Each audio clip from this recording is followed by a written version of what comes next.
get started here, Josh. All right, so thank you all for coming out. I think what we're going to be covering today is obviously very important for our upcoming trip. If you have questions after this session is over, be sure and ask Mr. Berger, Alex Berger, any of us that are here will be able to help you out. What I'm going to talk a little bit about is first aid, because there are different things with regards to first aid when you're winter camping than our normal summer and spring and fall camping. Let me start out by asking you a question. Do you think when you're winter camping you have to be as worried about hydration as you do when you're in a summer camping? Any of our scouts know? Okay, I'm seeing a lot of people say yes. That is correct. The human body is 70% water, so which is essential to maintain our body temperature. So if you don't have enough water in your body, it helps. It makes your body fluctuate temperature-wise a lot quicker. So that's why when you're still in winter camping, you still want to drink at least 2 quarts of water to help maintain body temperature. Okay.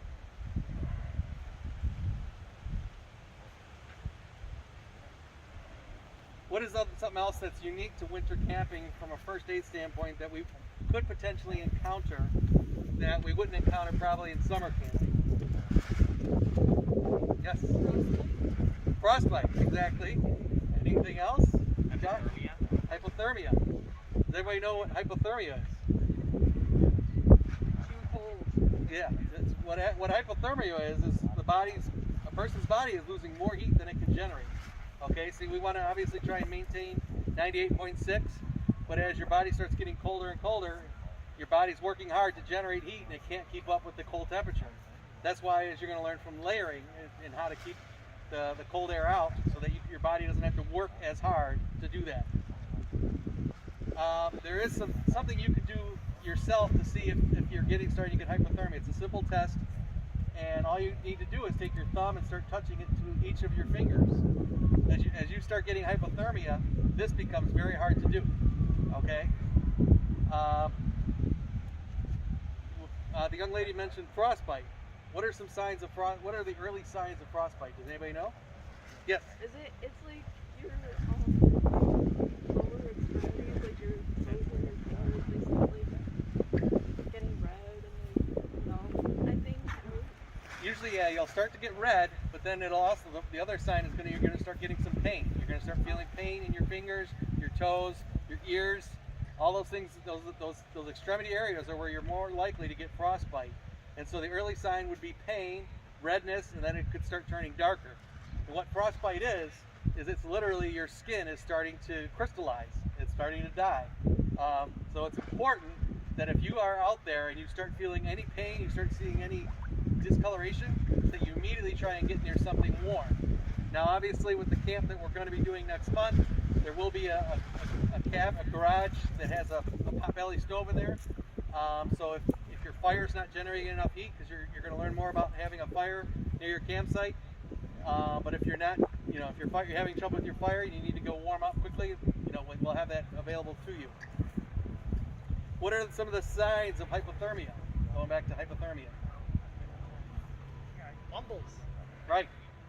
What else? Any other signs that you might see with hypothermia? The what? They're called mumbles when you can't speak. You can't speak properly. Right. You might start to see discoloration. Right. You might start to see blue lips, purple lips. All those types are signs of hypothermia. Once again, you need to start warming your body up. And if you can't do it with putting on an extra layer of clothes, so if you're in your sleeping system and you're starting to get the shivers, that's another sign of hypothermia. The mumbles, what you want to do then is you want to get either near your fire, try and warm up, see if that makes that go away, or if not, then that's when you'd want to seek an alternative heating source, which would be the cabin, where you can go inside and warm up by the stove and get your body temperature back up where it belongs. Any other questions with regards to frostbite and hypothermia and staying hydrated? Those are really the 3 things that are unique about winter camping that you could encounter. Obviously, you're going to learn a lot about how to avoid those things with layering and building a proper sleep system, making sure you have a nice fire going to keep your hands and feet and extremities warm. So that's really what the goal of this is today. The information that I'm talking to you about is actually from a book called Ukpik. which is a course that Three Fires Council offers, and our Gary Madison, who's an ASM in our troop, is actually leading the course this year. You can sign up online at the Three Fires Council website.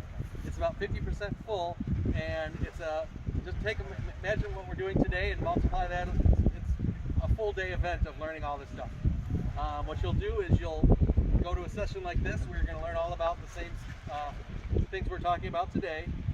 Then you'll have an outdoor session where you're going to practice some of the things that you've learned, and then you'll have an overnight session. So you'll have a learning session in December, and then in January there's an outdoor day session at Von Oven, and then in February there's a overnight camp out at Camp Big Timber up in Elgin.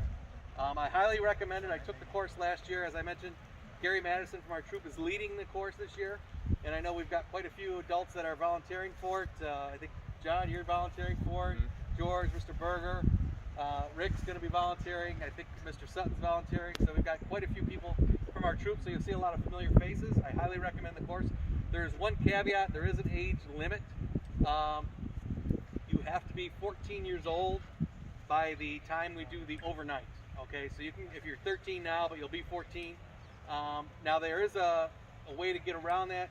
In the past, if you're like 12 or 13 and your parent will go with you on the trip, they usually will let you bypass that age limitation. But if you want to go as a solo scout without a parent or guardian, they will want you to be 14 by the time you get to the outdoor session.